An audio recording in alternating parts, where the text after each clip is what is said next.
வணக்கம். சிறகடிக்க ஆசை சீரியலில் இனி என்ன நடக்க போகுது அப்படின்னு தான் பார்க்க போகிறோம்.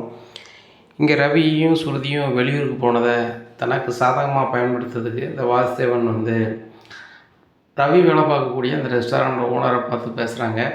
என்னோடய மருமகன் உங்ககிட்ட வேலை பார்க்குறது எனக்கு ரொம்பவே கஷ்டமாக இருக்குது அப்படிங்கிறாங்க. சார் சொல்லுதுன்னு தப்பான வச்சுக்காதீங்க. ரவி வேலைக்கு சேரும்போது உங்கள் மருமகன் எனக்கு தெரியவே தெரியாது அப்படிங்கிறாங்க. ஏன் மகளை கல்யாணம் முடிக்கணும்னு உங்கள் ரெஸ்டாரண்ட்டில் தான் வேலை பார்க்குறாப்புல, அதனால் அவங்களுக்கு தெரிய வாய்ப்பில்லை தான். இப்போ தெரிஞ்சிருச்சுல, அவனை வேலையை பாட்டுங்க அப்படிங்கிறாங்க. என்ன சார் நீங்கள் பெரிய அதிகாரியாக இருக்கலாம், யாராவது கூட இருக்கலாம், சரியா? ஆனால் ஏன் ரெஸ்டாரண்ட்டில் வேலை பார்க்குறவங்கன்னு பாட்டுன்னு எப்படி சார் சொல்லுவீங்க அப்படிங்கிறாங்க. இங்கே பாருங்கள், சர்க்காரில் எனக்கு தெரிஞ்சவங்க நிறைய பேர் இருக்காங்க, அரசியலில் நிறைய விசுவாசி எனக்கு தெரிஞ்சவங்க இருக்காங்க. அவங்க மூலமாக அவங்களுடைய தொழிலுக்கு என்னால் என்ன செய்ய முடியும், ஆப் வைக்க முடியும். அதனால் என் மருமகனை வேலைக்கு வேண்டான்னு சொல்லணும் அப்படிங்கிறாங்க. சார் என்ன சார் நீங்கள் எப்படி சொல்கிறீங்க? ரவி நான் 2 நாள் வெளியூர் போய்ட்டு வரேன், லீவு கேட்டிருக்கேன் அப்படிங்கிறாங்க. இதைத்தான் நீங்கள் சாதகமாக பயன்படுத்தணும், என்னை காமிக்கக்கூடாது. 2 நாளுக்கு லீவுன்னு நீ கேட்காமே போயிருக்க, நீ வேலைக்கு வேண்டாம், நான் வேறு ஆளாக வேலைக்கு வச்சுட்டேன் அப்படின்னு மட்டும் சொல்லணும் அப்படிங்கிறாங்க. இல்லை சார், இதுக்கு என் பொண்ணு சம்மதிக்கவே மாட்டான் அப்படிங்கிறாங்க. வர சொல்லுங்க சார், தொழில் முக்கியமாக ஒரு ஸ்டாஃப் முக்கியமாக அப்படிங்கிறாங்க. உடனே ஒரு பொண்ணு வர சொல்கிறாங்க. இந்த மாதிரி சொல்கிறாங்கம்மா அப்படிங்கும்போது வாட் அப்படிங்கிறாங்க. ஆமாம்மா இப்போ தான் சொல்கிறாங்க, வேறு வழி கிடையாது, ரவியை வேலையை விட்டு பாட்டித்தான் ஆகணும், இல்லை நம்ம தொழில் போயிருமா. கிட்டத்தட்ட நான் 25 வருஷத்துக்கு மேலேயே நான் ரெஸ்டாரண்ட் தொழில் பண்ணிட்டேன். இப்போ ஒரு நபருக்காக நம்ம வேண்டான்னு சொன்னோன்னா ரொம்ப கஷ்டமாகிடும் அப்படிங்கிறாங்க. உடனே சரி டேடி பண்ணிடலாம், ஆனால் ரொம்ப கஷ்டமாக இருக்கும் டேடி. ரவி எனக்கு ரொம்பவே ஹெல்ப்ஃபுல்லாக இருந்திருப்பார், அந்த சுருதியுமே நல்லாவே வேலை பார்த்தாங்க அப்படிங்கும்போது பார்த்தீங்களா, என் வீட்டில் கோடீஸ்வரனாக இருக்க வேண்டியவங்க உங்கள் ஹோட்டலில் வேலை பார்க்கும்போது உங்களுக்கு பரிவு வருது என் பிள்ளைகளை அப்படின்னு சொல்லிட்டு பேசிக்கலாம். சரி சார், அவங்கள வேலையை விட்டு பாட்டிடுறோம் அப்படிங்கிறாங்க. ரவியும் ஊருக்கு போயிட்டு ரெஸ்டாரண்ட்டுக்கு வேலைக்கு போகிறாரு. மீத்து சொல்கிறாங்க, இந்த மாதிரி நாளிலேருந்து நீங்கள் வேலைக்கு வர வேண்டாம் அப்படிங்கிறாங்க. இன்றைக்கி வந்ததுக்கு நீங்கள் சம்பளம் வாங்கிட்டு போயிருங்க அப்படிங்கிறாங்க. உடனே என்ன நித்து சொல்கிறீங்க அப்படிங்கிறாங்க. ஆமாம், அவங்க பாட்டில் லீவ் சொல்லாமல் அவங்க பாட்டில் போயிட்டீங்க அப்படிங்கிறாங்க. மேடம் உங்கள்கிட்ட நான் சொல்லிட்டு தானே போனேன் அப்படிங்களா. இல்லை நீங்கள் சொல்லவே இல்லை அப்படிங்கிறாங்க. என்ன மேடம் அப்படி சொல்கிறீங்க, ஃப்ரெண்ட்ஸுட்டு எல்லோரும் கேட்போம் அப்படின்னு சொல்லிட்டு எல்லோரும் கூப்பிட்றாங்க. நான் அவங்க மேடத்தை சொல்லிட்டு தானே போனேன் அப்படிங்கிறாங்க. அதுக்கு முன்னாடியே மீத்து எல்லார்ட்டையும் சொல்லி வச்சிடுறாங்க. இல்லை ரவி, நீ யார்ட்டையுமே சொல்லிட்டு போகல, திடீர்னு நீ வேலையை விட்டுட்டோன்னா அவங்க என்ன செய்யணும் தெரியலை, அதனால் வேலைக்கு சேர்த்துட்டாங்க அப்படிங்கிறாங்க. என்னடா சொல்கிறேன், நீங்கள் எல்லாருமே அவங்களுக்கு சார்பாக பேசுகிற மாதிரி பேசுகிறீங்க அப்படிங்கிறாங்க. டே புரிஞ்சுக்கடா ரவி அப்படின்னு கண்ணை காமிக்கிறாங்க. ஓனர் சப்போர்ட்டாக தான் பேசி ஆகணும்ல அப்படின்னு சொல்லிட்டு வெளில வந்துடுறாங்க. வெளில ரொம்ப ஃபீல் பண்ணிட்டு இருக்காங்க. அப்போது ரவிக்கு ஸ்ருதி கால் பண்ணுறாங்க. எங்கடா இருக்க அப்படின்னு கேட்கும்போது ரெஸ்டாரண்ட் வெளியே இருக்கேன் அப்படிங்கிறாங்க. என்னாச்சு அப்படிங்கிறாங்க. என்னை வேலை விட்டு பாடிட்டாங்க அப்படிங்கும்போது, ஸ்டூடியோலையும் என்னை வேலை விட்டு பாடிட்டாங்க, எனக்கு பதிலாக வேறு ஆளாக வேலைக்கு சேர்த்துட்டாங்க அப்படிங்கிறாங்க. என்ன சுற்றி சொல்கிற அப்படிங்கிறாங்க. டேய், நான் 2 நாள் லீவு நான் கேட்டு தாண்டா நம்ம டூருக்கு போனோம், ஆனால் இப்போ நான் லீவே கேட்கலன்னு சொல்கிறாங்க அப்படிங்கிறாங்க. ஸ்ருதி இங்கேயும் அப்படி தான் சொல்கிறாங்க, என்ன நடக்குன்னே ஒன்றும் புரியலை அப்படிங்கும்போது ஸ்ருதி கால் பண்ணுறாங்க. என்னடி எங்கே இருக்கீங்க அப்படிங்கிறாங்க. உடனே மம்மி நான் ஒரு இடத்துல இருக்கேன் அப்படிங்கிறாங்க. 2 பேருமே வேலை இல்லாமல் எதுக்கிட்டே இப்படி இருக்கணும், இன்னொரு இடத்துல வேலை தேடி அலையணும், பேசாமல் உங்கள் அப்பா சொல்கிறத கேளுங்கடி, ரெஸ்டாரண்ட் வச்சு நல்லா நடத்துங்க அப்படிங்கிறாங்க. அப்போ உன் வேலை தானா மம்மி, இது மட்டும் பாய்ச்சவே பழிக்க நான் பார்த்துக்கிறேன் அப்படின்னு சொல்லிட்டு ரவி எங்கள் வீட்டில் இருந்தாலும் இது பண்ணியிருக்காங்க அப்படிங்கும்போது ரவிக்கு சரியான கோபம் வருது. உடனே நான் உங்கள் அம்மாவையும் அப்பாவையும் சும்மா விட மாட்டேன் அப்படிங்கிறாங்க.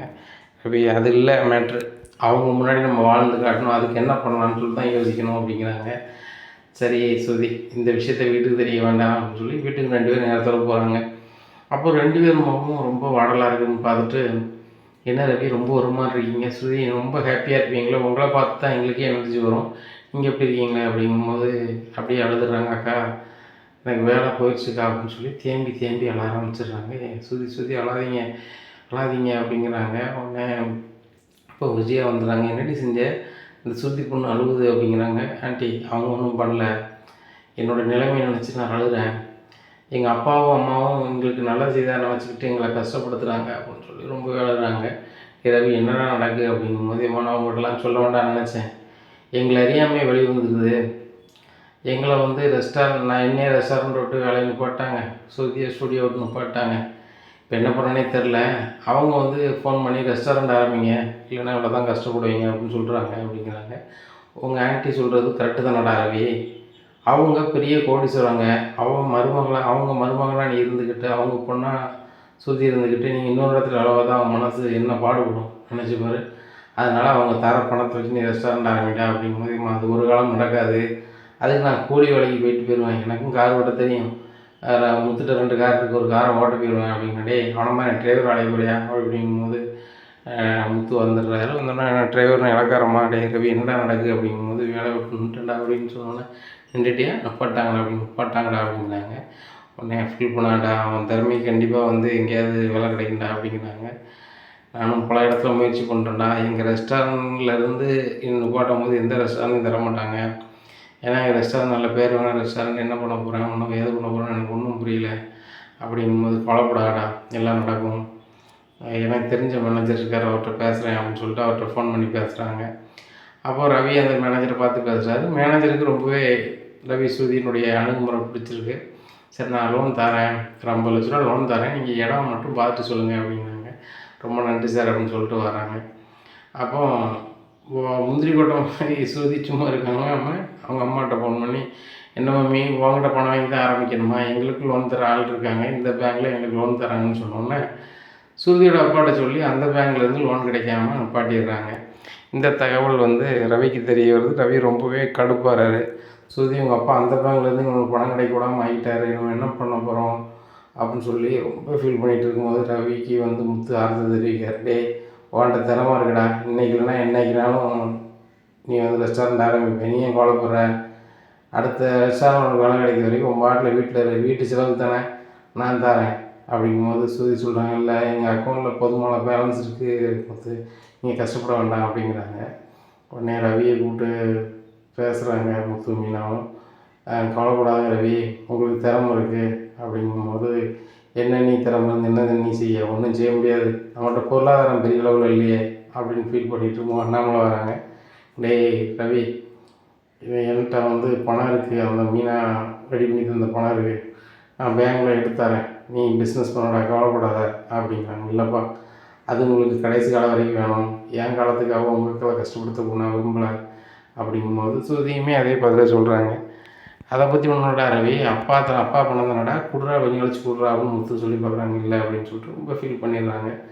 உடனே ரவி வந்து ரொம்ப நேரம் கழிச்சு முத்து கால் பண்ணிட்டு எங்கடா இருக்குது அப்படிங்கிறாங்க. மனசுக்கு சரியில்லை, கொஞ்சம் நாட்டு மருந்து கடை வரைக்கும் வா அப்படிங்கிறாங்க. டேய் எதுக்குடா அப்படிங்கிறாங்க. அந்த கடை தான் அப்படிங்கிறாங்க. சரக்கு ஃபுல்லாக சாப்பிட்றாங்க. வீட்டில் ரொம்பவே நம்பிக்கிட்டு வராங்க. வந்தோடனே பார்த்துட்டோம்னா என்னடா இது அப்படிங்கிறாங்க. அப்பா எனக்கு மனசுக்கே சரியில்லை அப்படின்னு சொல்லிட்டு ரொம்பவே தூங்கிடுறாங்க. இங்கே ஸ்ருதி ரொம்பவே அழுகிறாங்க. அழுதுட்டு ரூமில் தூங்காமல் ஹாலில் வந்து உட்காந்துருக்காங்க. அப்போ மீனா ரொம்பவே ஆறுதல் படுத்துகிறாங்க. விடுங்க ஸ்ருதி எல்லாம் மாறிடும் அப்படிங்கிறாங்க. நாங்களும் அப்படி தான் நினச்சிட்ருக்கோம். ரவி ரொம்ப நொந்துட்டான், அதான் இன்றைக்கி வந்து இப்படி பண்ணிட்டான் அப்படின்னு சொல்லிட்டு ரொம்பவே அழுகிறாங்க. காலையிலே விடியுது. விடிஞ்சோடனே மீனா அவங்க 2 பேரும் கூப்பிட்டு சாப்பாடு கொடு அப்படிங்கிறாங்க. சாப்பாடு கொடுக்குறாங்க. கொடுத்தோடனே ரவிகிட்ட முத்து சொல்கிறாரு, டே ரவி, நானும் மீனாவும் நைட்டு பேசி ஒன்று முடிவு பண்ணியிருக்கோம், அதை நம்ம செய்வோம், கண்டிப்பாக நல்ல நிலைமைக்கு வருவோம், கவலைப்படாத அப்படிங்கிறாங்க. என்னட்டா முத்து அப்படிங்கிறாங்க. எல்லாமே இப்போ ஆன்லைன் ஆகி போச்சு, உனக்கு தெரியாது ஒன்றும் கிடையாது. நம்ம பெருசாக ரெஸ்டாரண்ட் கட்டணும், செலவு பண்ணணும்னா பெரிய அமௌண்ட் வேணும் தான். ஆனால் நம்ம ஆன்லைனில் வந்து ஃபுட் டெலிவரி பண்ணதுக்கு வந்து நம்ம பெருசாக ஒன்றும் பண்ண தேவையில்லை.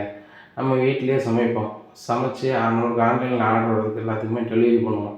உங்ககிட்ட திறமை இருக்குது, நீ நல்லா சமைப்ப, மீனாவும் நல்லா சமைப்பான், சரிதானா, நான் நல்லாவே டெலிவரி பண்ணுறேன் அப்படிங்கும்போது ஸ்ருதி சொல்கிறாங்க, நானும் டெலிவரி பண்ணுறேன், நானும் மொத்தம் டெலிவரி பண்ணுறோம், அவங்க 2 பேரும் சமைக்கட்டும் அப்படிங்கும்போது இது பயங்கரமான ஐடியாவாக இருக்குது ரவிக்கு ரொம்பவே இது பிடிச்சிருக்கு.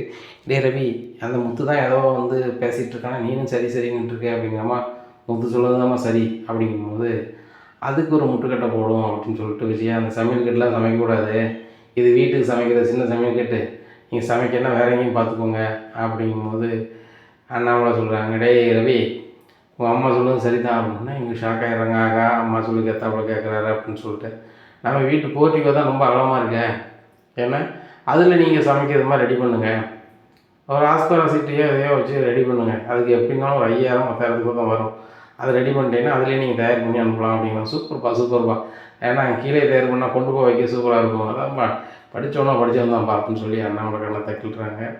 அப்புறம் வந்துட்டு சரி இதே பண்ணிடுவோம் அப்படின்னு சொல்லிட்டு சுருதிகிட்ட சொல்லி அதுக்கு விளம்பரம் ரெடி பண்ணுறாங்க. ஆன்லைனில் விளம்பரம் ரெடி பண்ணுறாங்க. ரெடி பண்ணிட்டு நாளையிலேருந்து துவக்கம் அப்படிங்கிறாங்க. மறுநாள் வந்து அண்ணாமலையும் விஜயாவும் துவங்கி வைக்காங்க. நாளே புக்கிங் ஏகப்பட்ட புக்கிங் போகுது. ஈவினிங் வந்து எவ்வளோ வருமானம் வந்திருக்குன்னு பார்க்குறாங்க. 12,500 வந்திருக்குது. செலவெல்லாம் சேர்த்து ஒரு 4,500 போயிடுது. மீதி 8,000 இருக்குது. 8,000ல் 4,000 ரவியும் முத்துவும் பிரிச்சுக்கிறாங்க. ரவி வந்து முத்துட்ட ரொம்ப நன்றி சொல்கிறாரு. ஏன்டா ரவி அப்படிங்கிறாங்க. இல்லை எனக்கு மாதமே 12,000 தான் சம்பளம். ஒரு நாள் வருமானத்துக்கு 4,000 ஆகுறது அளவுக்கு ஒரு ஐடியா கொடுத்துட்டேன் முத்து, ரொம்ப நன்றி அப்படிங்கிறாங்க. என்னடா நன்றி, நானும் நீனும் பார்ட்னர் தானடா, நல்லா பண்ணுவோம், இதே மாதிரி நம்ம பண்ணோம்னா ஒரு காலத்தில் நம்ம கோடீஸ்வரன் நானும் ஆயிடுவோம் அப்படிங்கிறாங்க. உன்னை சுற்றி சொல்கிறாங்க, கனெக்ட் பண்ணி சொல்லுறாங்க, இத்தனை வருஷம் கழிச்சு நம்ம கண்டிப்பாக கோடீஸ்வரன் ஆயிடுவோம் அப்படிங்கிறாங்க. இதை கேட்ட மீனாவும் ரொம்ப சந்தோஷமாக சிரிக்கிறாங்க. உடனே மனோஜ் வராது, டே இப்படிலாம் கொஞ்சம் கொஞ்சமாக வர வந்துட்டு இருந்தால் சரியாக வராது அப்படிங்கிறாங்க. ஆமாடா ரவி, மனோஜ் சொன்னது ஐடியாவே கேளு, ஒன்று டபுளாக்கம்மா, கடைசியில் ஒன்றும் இல்லாமல் வேலை இல்லாமல் வீட்டில் உட்காந்துட்டு இருக்க மாதிரி அவன் நம்ம உட்காந்துட்ருக்கணும். நம்மளுக்கு இப்படி முடியாது ரவி, நம்ம ஏதாவது உழைச்சிக்கிட்டே இருக்கணும். நம்ம உழைக்கிறோம், கொஞ்ச நாள் கழிச்சு நம்ம என்ன செய்கிறோம், பெரிய ஆளாக வரோம் அப்படிங்கிறாங்க. அதாண்டா சரி. மனோஜ், உன்னை மாதிரி ஏசி காற்றுல நாங்கள் வந்து காற்று வாங்க நினைக்கிறது இல்லை. எங்களுக்கு வந்து என்னது, நல்ல கஷ்டப்பட்டு வேலை பார்க்கணும், உடல் வலியோடு வந்து தூங்கணும், அப்போ தாண்டா நல்லா தூக்கம் வரும். எங்கள் இளம் வயசில் நாங்கள் அப்படியே பண்ணலான்ட்டு இருக்கோம். நீங்கள் இன்னும் எங்களோட மூத்தவன், அதனால் நீ எப்படி பண்ணுவோம் பண்ணிக்குவோம், நாங்கள் எங்கள் உடல் உழைப்பை காட்டி நாங்கள் கண்டிப்பாக ஜெயிப்போம் அப்படிங்கிறாங்க. ஆமாம் ஜெயிப்பீங்க, அதுக்கு பல வருஷம் ஆகும் அப்படிங்கிறாங்க. எத்தனை வருஷம் ஆனாங்கண்ணா, எங்கள் சுய உழைப்புள்ள பெரிய ஆளாக வருவோம் அப்படி இப்படின்னுட்டுருக்காங்க. இந்த சூழ்நிலையில் அண்ணாமலைக்கு வந்து வாசுதேவன் கால் பண்ணுறாங்க.